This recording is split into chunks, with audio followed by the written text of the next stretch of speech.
The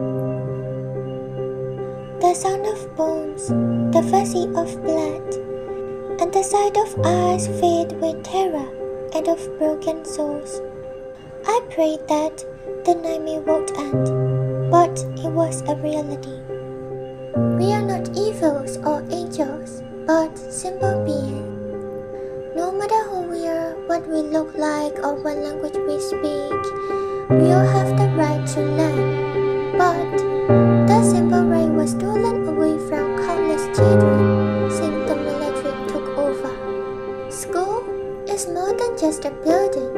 It is a place where our dream begins and where we learn to fly towards a beautiful future. I believe that safe school, safe education is more than just a motto. It is a right.